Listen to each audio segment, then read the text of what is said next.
We warned the Bolian Ascendancy what would happen if they attacked. They fucked around and now they're about to find out. Gerald Shaw jolted awake in a cold sweat. The ground quaked beneath him, nearly throwing him from his cot. Tremors of seismic proportions weren't uncommon on the human colony world of New Eden, but as a former UNSC Marine, he knew instantly from the erratic rumbling pattern this was no quake. It was an orbital bombardment. Shaw burst from his prefab shelter into the dark pre-dawn air, the acrid stench of smoke and pulverized rock already burning his nostrils. He gazed skyward, and his blood ran cold.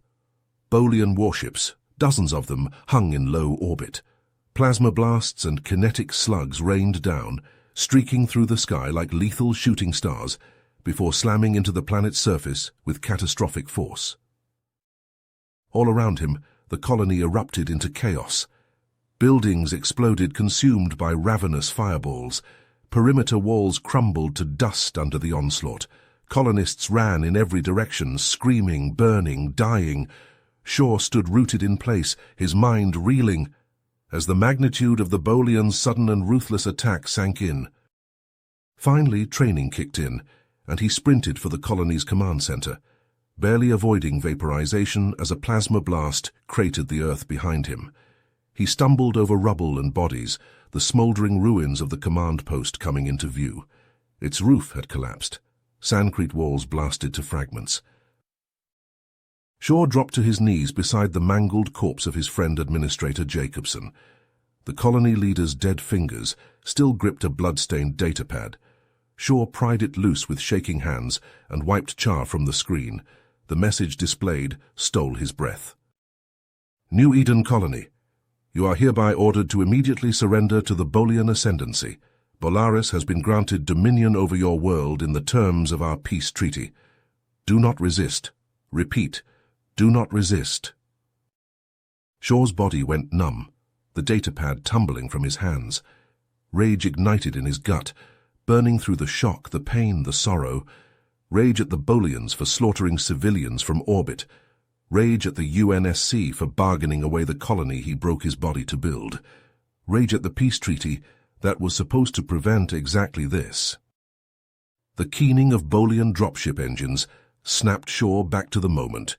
He snatched up a pulse rifle and sidearm from a fallen Marine, checking the energy cells. As the alien transports touched down and began disgorging troops, he chambered a round and centered his aim. To hell with their peace treaty. To hell with dominion over his world. The Bolians had fucked around. Now it was time to show them what happens when you cross humanity. Shaw and the other survivors melted into the jungle, waging guerrilla warfare against the Bolian occupation. They struck from the shadows day and night, planting explosives on dropships, sniping officers. Shaw led raids to steal weapons, food, and medicine, always slipping away before the aliens could retaliate. For weeks they were the colony's ghosts, an invisible resistance striking fear into Bolian hearts. But Shaw's band dwindled with each firefight. Grizzled Sergeant Hawkins, incinerated by a plasma grenade. Tough old Doc Riggs, her makeshift trauma center bombed. Fresh-faced Private Lee, cut down assaulting an enemy outpost. Until finally only Shaw and a handful of haggard diehards remained, sheltering in a cliffside cave. Huddled around a campfire, they cleaned their rifles and planned one final assault. "We're not going to win this," Shaw said, "but we'll make the bastards bleed, give the colonists a chance." "Fucking A, sir," Corporal Vasquez replied, slamming a fresh magazine into her carbine. "One hell of a blaze of glory." But as they prepared to attack the Bolian HQ, Shaw's TACCOM crackled. "Captain Shaw, this is the UNSC Retribution. Respond immediately." "Shaw here. Surprised you found us, Retribution. But if you're here to help, you're about 3 weeks too late." "Negative, Captain. You're ordered to abort your assault and rendezvous for extraction. Sending coordinates now." Shaw exploded with rage. "Extract this, Retribution. I'm not leaving my people." "Stand down, Shaw. That's a direct order." The captain's voice was harsh. "The Bolian invasion was allowed under a treaty. We gave up this colony to buy time to mobilize." "You what?" Shaw couldn't process it. You sacrificed us for time. It was a hard call, son. But it's done. We need you for a Black Ops mission to strike back. Your colonists are already lost. Bolians are executing the survivors. If you throw your life away here, their deaths are meaningless. This is our only shot. Shaw's gut churned. Abandon his colony, his friends, to save his own skin. But the awful truth crashed down. They were already doomed. At least this way, maybe their loss would one day mean something. He looked to his remaining few fighters. They nodded grimly. Staying would be suicide. Leaving was their only hope for vengeance. Okay, Retribution, Shaw ground out. We're on our way, but I'm coming back for these alien fucks. They'll pay for today, no matter what your damn treaty says. Roger that. We'll be waiting. Shaw turned to his survivors as they broke camp. His eyes blazed with barely contained fury. Grab your gear. We've got a score to settle. Shaw and his fellow survivors stood at attention in the secret UNSC training facility, muscles aching from the brutal regimen.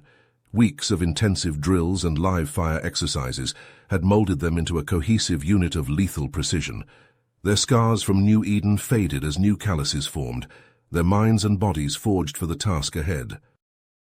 Captain Shaw, the base commander said, your actions on the colony made it clear you were the right choice to lead this operation. As of now, you and your team are designated Kingslayer 1.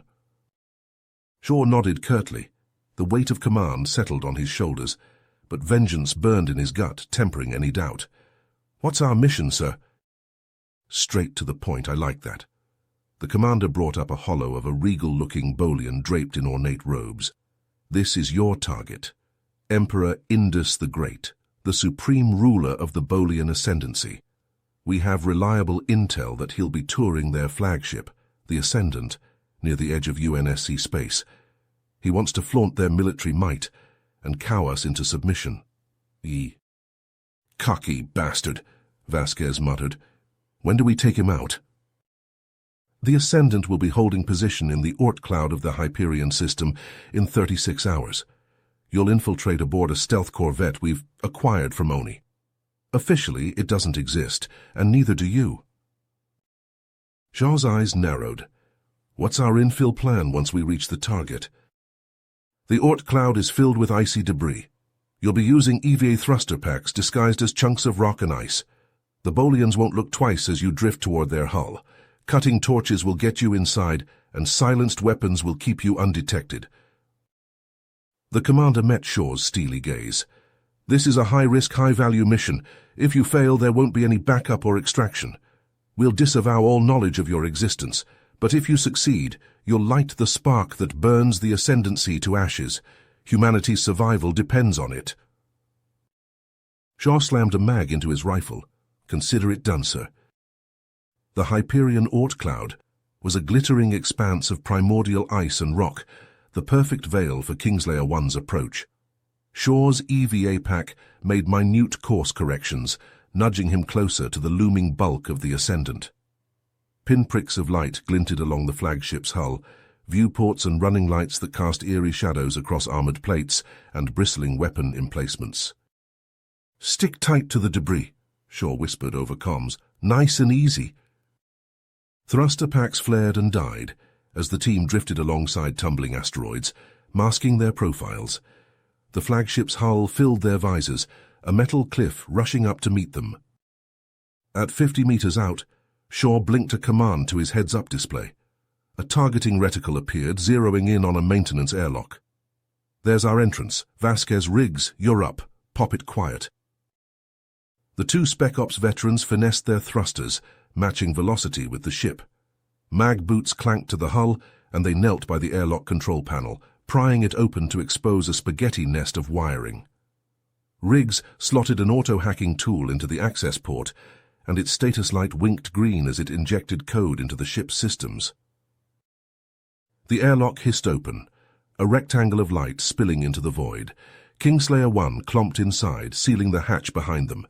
The onboard computer chirped. Airlock cycling. Prepare for gravity and atmosphere restoration. As weight returned and their magnetic boots unclamped, Shaw raised a fist, halting the team.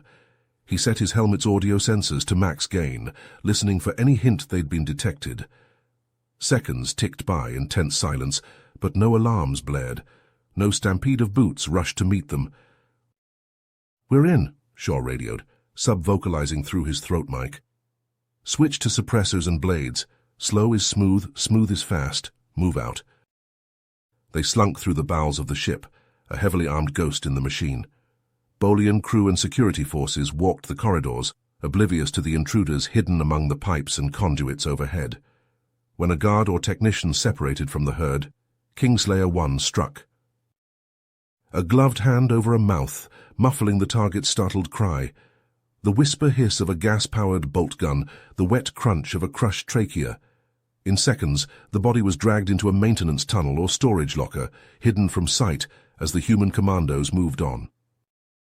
Deck by deck they climbed, a silent tide of death.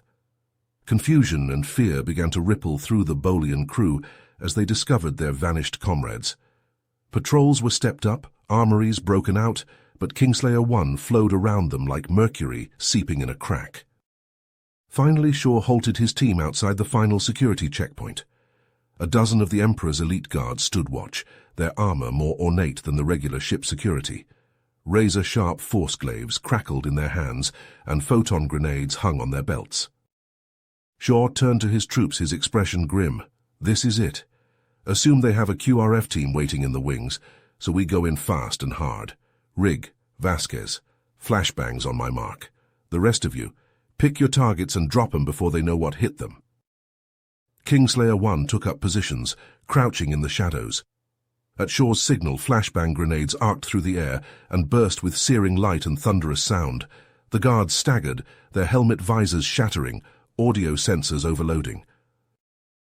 The humans were already moving, storming into the guardroom in a blaze of muzzle flashes and humming blades. Bolians toppled like felled trees, skulls shattered and throats opened in gouts of blood. In seconds, it was over. Shaw kicked through the massive doors onto the bridge, his rifle up and tracking. A towering Bolian in elaborate armor spun to face him, energy glaive igniting in his scaled hands. The figure ripped off his helmet, revealing a jutting crest and imperious glare that Shaw recognized instantly. Emperor Indus the Great, ruler of the Bolian ascendancy. The Emperor's bodyguards surged forward, but Indus waved them off with a dismissive growl. He stepped toward Shaw, his craggy features split in a sharp-toothed sneer. "Insects," he spat in thickly accented English, "you sully my ship with your presence. I shall enjoy cleaning your filth from my decks." Shaw raised his rifle, the barrel trained on the Emperor's eyes. "My name is Gerald Shaw. I was there when your forces burned New Eden. I watched you murder my friends." Indus threw back his head and laughed, a rasping bark. "New Eden? You primitive apes named it well, as you were too foolish to see it was a paradise meant for your betters. And I do recall the name Shaw. Yes, you killed many of my warriors. I had to nuke your precious caves to dig out the last of your rats." Shaw's finger tightened on the trigger, his vision hazing red. But before he could fire, Indus moved faster than anything that size had a right to. The Emperor's glaive slashed out, an electric blur too swift to dodge. It sliced Shaw's rifle in half, the weapon's capacitors discharging in a shower of sparks. The Bolian pressed his attack, glaive humming as it thrust at Shaw's heart. The human barely deflected it with his gauntlet, the blade skating off his armor in a rain of molten composite. Shaw danced back, drawing a monomolecular combat knife from his boot. Indus spun his glaive in a taunting flourish, mandibles contorting in a savage grin. "You humans are right to fear us. We will scour your misbegotten kind from the stars and claim the worlds that should have always been ours." With a roar, Indus lunged, glaive a crackling whirlwind of death. Shaw rolled under the swing and lashed out with his blade, the knife rebounding from the Emperor's armor with a tortured screech. Indus backhanded him across the bridge, the blow like a sledgehammer to his ribs. Shaw crashed into a bulkhead and crumpled to the deck, his knife skittering away. The Emperor loomed over him, glaive raised high. "Prepare to join your precious colonists, ape." Time seemed to slow. Shaw saw his team locked in vicious hand-to-hand combat with the Emperor's guard, no one able to aid him. He saw Indus's blade, poised to fall and part his head from his shoulders. He saw the mad gleam of hatred in the Emperor's eyes, and the utter disdain the Bolian felt for him and all his species. Something snapped inside him. A lifetime of loss and betrayal and unquenchable rage burst from some deep well within, flooding his veins with liquid fire. Shaw's gauntlet shot up just as the glaive fell, energy fields clashing in a blinding flare. Servo motors in his armor strained, then hardened, locking the Emperor's weapon in place. Indus' eyes went wide. He strained against Shaw's grip, but the human's augmented muscles were unyielding. The Emperor's gaze darted to the status readout on his glaive's hilt, then back to Shaw. Fear blossomed in those alien orbs. With a bellow of all-consuming fury, Shaw wrenched his arm to the side. The glaive's overloaded power cell exploded, the haft shattering like glass. Indus stumbled back, his hand a mangled ruin, just as Shaw drove the jagged shard of the glaive up under the Bolian's chin with terrible finality. The Emperor gurgled once, then toppled, Shaw rising to stand over him like an avenging angel. The human ripped the shard free and jammed it into Indus's neck again and again and again, until the Emperor's head lolled like a blood-slick puppet's. "That was for New Eden, you son of a bitch," Shaw growled. "But I'm not done. We're coming for the rest of you." Shaw turned to his team, their foes vanquished and their armor splashed with gore. "Charges on the reactor now. This whole fucking ship is going up." Kingslayer 1 raced back the way they came, mag boots hammering the deck. The bewildered crew was too slow to stop them. The few who tried cut down in expertly placed bursts of suppressing fire. They piled into the airlock, blasting free and rocketing into the void, just as the charges detonated. The Ascendant's reactor went up in a world-shattering blast. The flagship buckled and tore, belching flame and molten metal. Secondary explosions ripped through its hull, each eruption dwarfing the last. With a final titanic detonation, the Ascendant broke apart, its ruptured engines igniting the nebula gases in a blaze of unworldly light. The Emperor was dead. The Ascendancy's flagship was shattered wreckage, and drifting in the debris, Shaw looked upon the destruction and whispered a promise to the ghosts of New Eden. "We're coming for them all." The Ascendant's death burned in the sky, a second sun that outshone the stars. News of Emperor Indus's fall spread like wildfire, igniting revolts across the Ascendancy. Bolian governors and generals turned on each other, carving out their own fiefdoms from the Empire's carcass. The UNSC watched the chaos unfold, its fleets poised to strike. Admiral Ivanov's face filled every screen, her words a clarion call to a weary humanity. "Now is our chance. While the Bolians squabble over the scraps of their empire, we will drive them back to the hellhole they crawled from. No mercy, no quarter." Battle groups surged across the border, smashing through the squabbling Bolian factions. Dreadnoughts and carriers dueled at knife-fight range, their hulls pitted and scorched. Espatiers and tanks clashed in the rubble of liberated worlds, painting the streets red with blood and hydraulic fluid. At the tip of the spear flew the Kingslayers, Shaw's commandos, an unchained whirlwind of destruction. They struck like lightning, decapitating Bolian command posts and vanishing into the shadows. The aliens cursed Shaw's name, their fear a palpable thing. Yet the Bolians were far from broken. In their mad devotion to their fallen emperor, they unleashed nightmares that made even hardened veterans tremble. Swarms of flesh-eating nanites stripped entire cities to the bone. Gene-tailored plagues scoured continents of life. Planets burned beneath torpedoes packed with antimatter. Trillions died. Colonies that had endured for centuries were snuffed out in an eye blink. The UNSC drove onwards, even as its people wailed in grief and fury. There could be no mercy, no forgiveness. Humanity would have victory, or it would have ashes. For sure, the lines between justice and vengeance had long since blurred. How many Edens had he seen cracked open and left to bleed out? How many piles of broken bodies stacked like cordwood? All he knew was that the Bolians had to suffer, had to pay. The end came above the Bolian throne world, a brooding gas giant orbited by 100 fortress moons. The Ascendancy's last ships gathered here, a ragged armada still commanding fearsome power. They would make their stand and dare the humans to dig them out. Shaw led the assault, the Kingslayers at the fore. His cruiser knifed through the enemy formation, trailing fire and debris.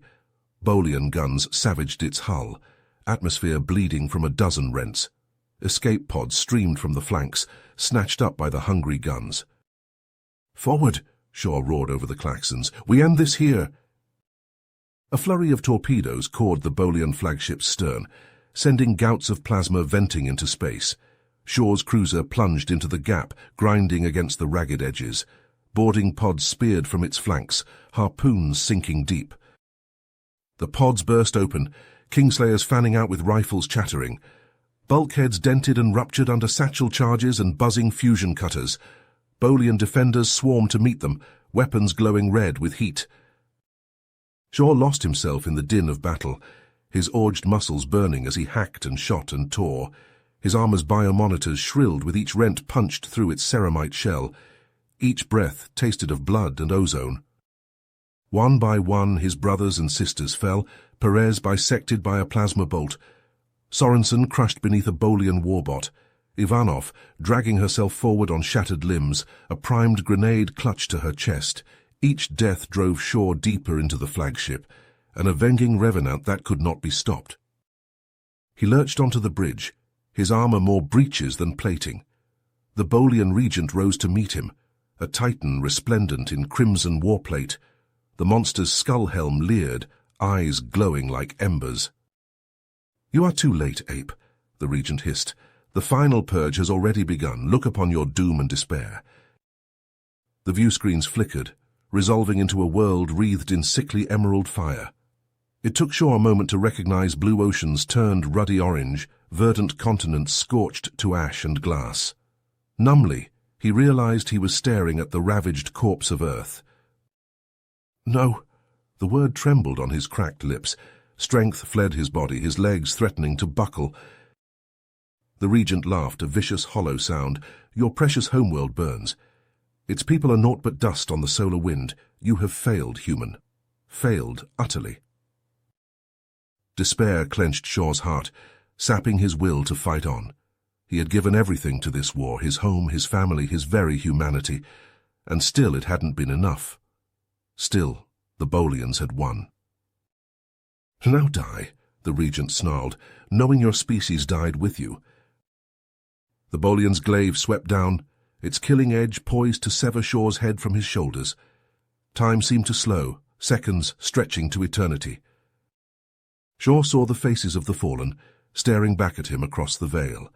His fellow Kingslayers broken and bloody, the people of New Eden, sprawled in the rubble of their homes, the colonists he'd sworn to protect, their eyes accusing, all those he'd failed. No, not yet, not while he still drew breath. With a roar that shook the deck, Shaw surged upright, his gauntlet closing around the glaive's haft with crushing force. Servos whined in protest, then hardened, armor plates fusing together. The regent's eyes widened in disbelief as he strained against the human's grip. The glaive's power field sputtering and dying. "This is for Earth," Shaw growled through gritted teeth. "For New Eden, for everyone you bastards took from me." He wrenched the glaive from the regent's hands and drove it up beneath the creature's helm. The point burst from the back of the regent's skull in a spray of bone and brain matter. A choked gasp escaped the Bolian's lipless mouth. Then he toppled, Shaw still gripping the glaive buried in his cloven head.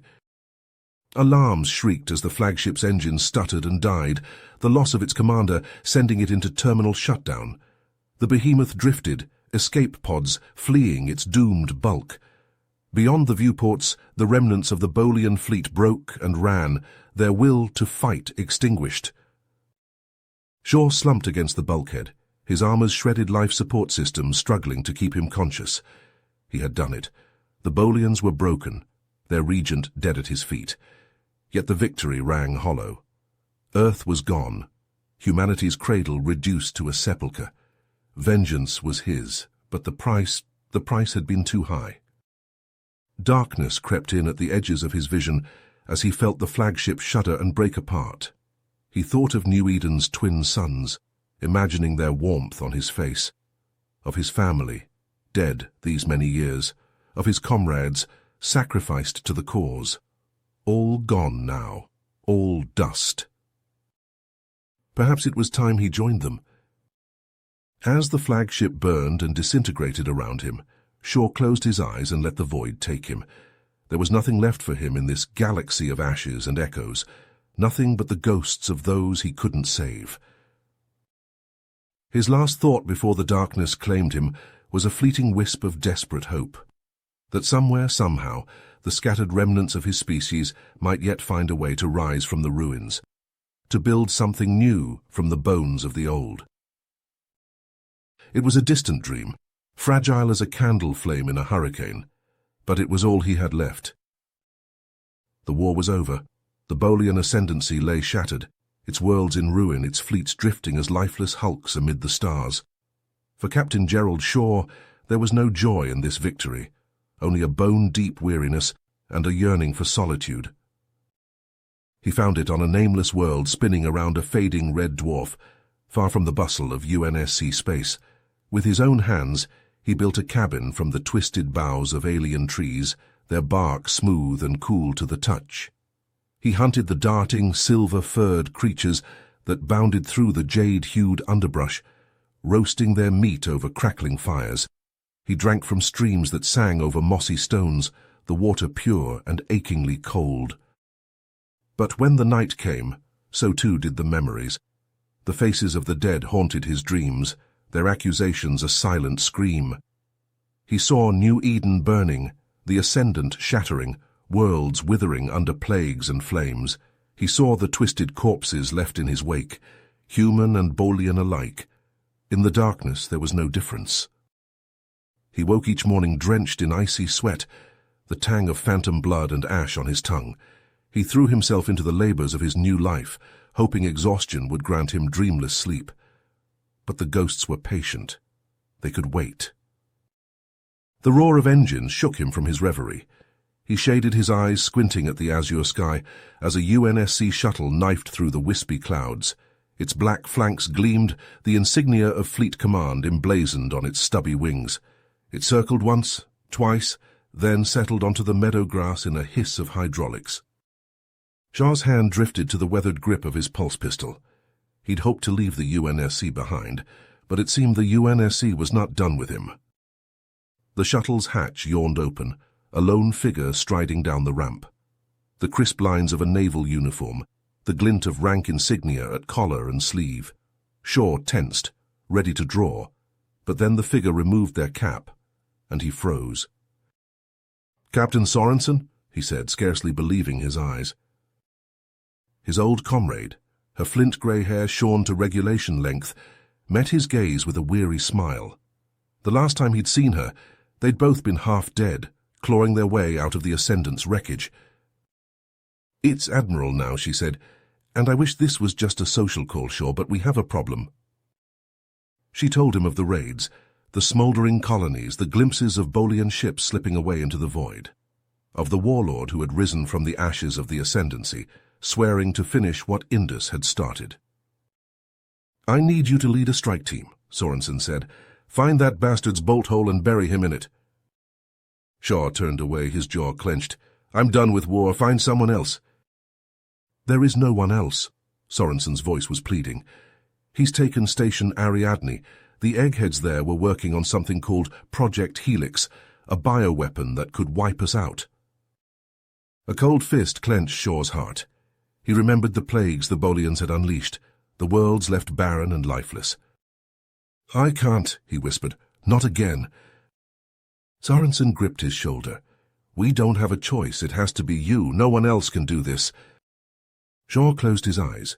He saw New Eden's forests reduced to skeletal husks, the mounds of the dead piled high, his friends, his comrades, all lost to the pyre. Never again. He had sworn it in those final hours aboard the Ascendant. Never again would he let the Bolians threaten all he held dear. "You're right," he said, the words bitter on his tongue. "I'll do it, but this is the last time." Sorensen nodded, her relief palpable. "There's a team waiting for you, the best we have. You'll brief them on the way." Shaw followed her into the shuttle, the hatch sealing behind them with a hiss. As the small craft rose into the sky, he took one last look at his quiet cottage, the life he had tried to build. He should have known better. For men like him there could be no peace, only the next mission and the ghosts that followed. The research station hung in the void like a stricken beast, its hull pitted and scarred. Bolian ships, angular and predatory, circled it like jackals around a wounded prey. Shaw watched them from the shuttle's viewports, his face grim. "Looks like they've been busy," he said. Sorensen nodded. "They hit the station hard and fast. We're not sure how many of the staff survived. Or if they're even on our side anymore," muttered Sergeant Kowalski, Shaw's second-in-command. He was a burly man with a seamed face and flat, cold eyes. Shaw had handpicked his team from the survivors of the Kingslayers and the best of the UNSC's Special Forces. They were hard men and women, forged in the crucible of the war. He only hoped it would be enough. "Helmets on," he ordered, as the shuttle slid into the station's ravaged landing bay. "Stay sharp. We don't know what we're walking into." The station's corridors were dark and silent, the only sound the clank of the team's boots on the metal deck. They moved in practiced formation, weapons at the ready, flashlight beams probing the shadows. They found the first bodies in the labs, scientists and security personnel alike, strewn across shattered equipment and pools of congealing blood. Shaw knelt by one, noting the strange, mottled bruising on the man's face, his clawed fingers frozen in a rictus of agony. "What the hell happened here?" Kowalski breathed. Shaw shook his head, a cold dread settling in his gut. He had seen wounds like this before in the darkest days of the war, when the Bolians had unleashed their plagues, their engineered horrors. He opened his comlink. "Admiral, are you seeing this?" "Affirmative," came Sorensen's voice, taut with strain. "Shaw, that bioweapon they were working on I know." He rose, his grip tightening on his rifle. "We need to find the research data, purge it from the systems." A scream echoed down the corridor, high and shrill. A woman stumbled into view, her lab coat torn and stained. She stared at Shaw with wild, bloodshot eyes. "You!" she shrieked. "You're too late. We've already won." She lunged at him, spit flying from her lips. Shaw reacted on instinct, his rifle snapping up. The muzzle flash strobed bright in the gloom. The woman crumpled, her chest a ruined mass of charred flesh. Shaw lowered his weapon, his heart hammering. "What the fuck was that?" Kowalski demanded. Shaw's calm crackled. "Captain, we're reading movement in the station's lower levels. A lot of movement." "Copy that." He turned to his team. "Stay frosty. I think the party's just getting started." They found the Bolians in the station's cavernous cargo bay, a makeshift stronghold of crates and equipment. The aliens crouched behind their barricades, weapons trained on the bay's entrance. At their center stood a towering figure in ornate battle armor, a crackling energy glaive in his scaled fists. He barked orders in the guttural Bolian tongue, his eyes glinting with malice. "I am Warlord Kulrak," he bellowed in heavily accented English. "I have come to finish what my master began. Surrender now and your deaths will be swift." "Not fucking likely," Shaw muttered. He keyed his comm. "Admiral, we have eyes on the primary target, requesting fire support." "Negative, Captain," came Sorensen's reply. "The research data is in that bay. We can't risk destroying it." Shaw cursed under his breath. "Understood. We'll handle this the old-fashioned way." He turned to his team, his expression grim. "Smoke 'em if you got 'em, people. We're going in." They burst into the cargo bay like avenging furies, their weapons roaring. The Bolians responded in kind, plasma bolts and razor shards filling the air.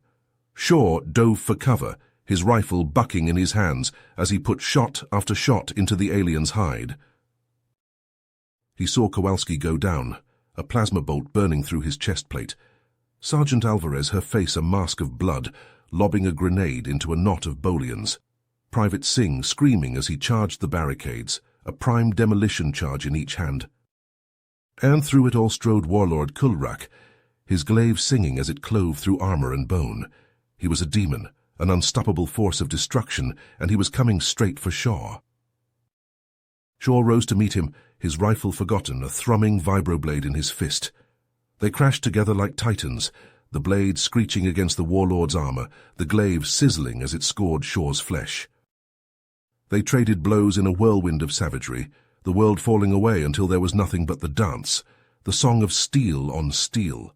Shaw felt his strength ebbing, his blood sheeting down his face, but he pressed on, his teeth bared in a feral snarl. With a final, desperate lunge, he drove his blade into the gap beneath the warlord's helm. Kulrak stiffened, a choked gasp escaping his lips. Then he fell, his glaive clattering to the deck.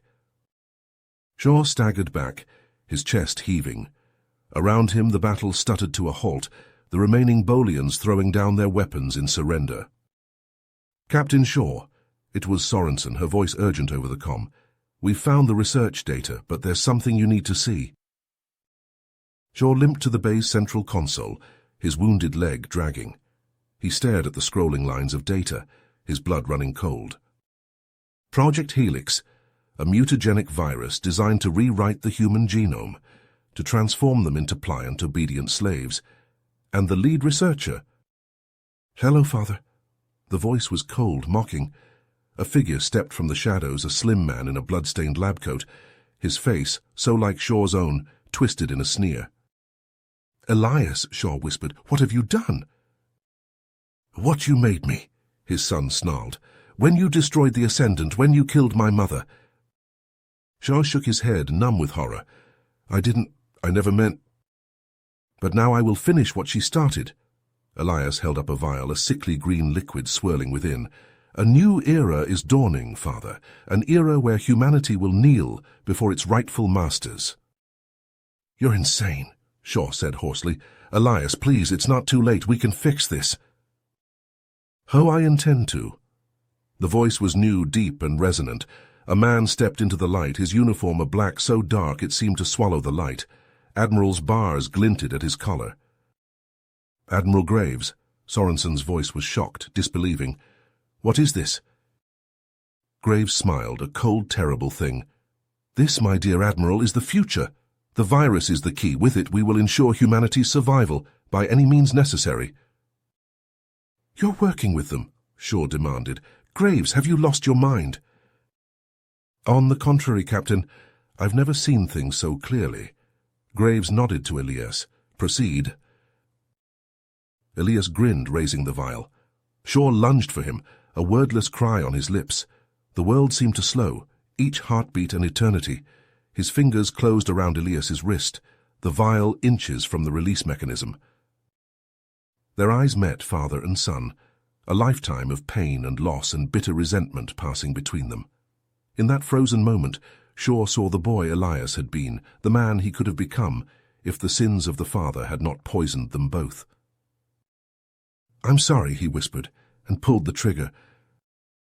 The pulse bolt took Elias in the chest, burning through flesh and bone. He staggered back, his eyes wide with shock, the vial tumbling from his grasp. It shattered on the deck, the virus boiling away in a hiss of foul green smoke. Graves howled in rage, drawing a plasma pistol from his belt. He never got the chance to fire. Sorensen's shot took him between the eyes, and he crumpled like a puppet with its strings cut. Shaw knelt beside Elias, cradling his son's head in his lap. Tears streamed down his face, mingling with the blood. "I'm sorry," he said again, his voice breaking. "I never wanted this, any of it." Elias' lips moved, flecked with crimson. "Father—" And then he was gone, his eyes staring sightless at the ceiling. Shaw wept, great heaving sobs that shook his entire frame. He clutched Elias to his chest, rocking back and forth like a child. Around him the station burned, the flames consuming all the sins and secrets of the past, and in the heart of that inferno, a father held his son, and knew that no victory was worth this price. In the years that followed, the stories spread, whispered in the darkened corners of seedy spaceport bars and the glittering halls of power alike. They spoke of a ghost, a man with haunted eyes and a face lined with grief, who appeared when the need was greatest and vanished just as quickly. Some said he was a hero, a savior who fought for those who could not fight for themselves. Others called him a butcher, a merciless killer who left only blood and ashes in his wake. But one thing was certain. Whenever the Bolians reared their heads, whenever some petty tyrant or would-be conqueror threatened the fragile peace, he was there. Gerald Shaw, the man who had given humanity its warning, and paid the price in blood and tears. And though he walked alone, the weight of his choices heavy on his shoulders, he knew that he would never stop fighting. For the memory of New Eden, of Elias, of all those he had loved and lost. For he was humanity's guardian, its silent protector, and he would bear that burden, that honor, until the stars themselves burned cold. If you finished this story, please subscribe and like the video. Then leave a comment that says, "I like the story," and I will heart every single one of them. It really helps me. Thank you for your time.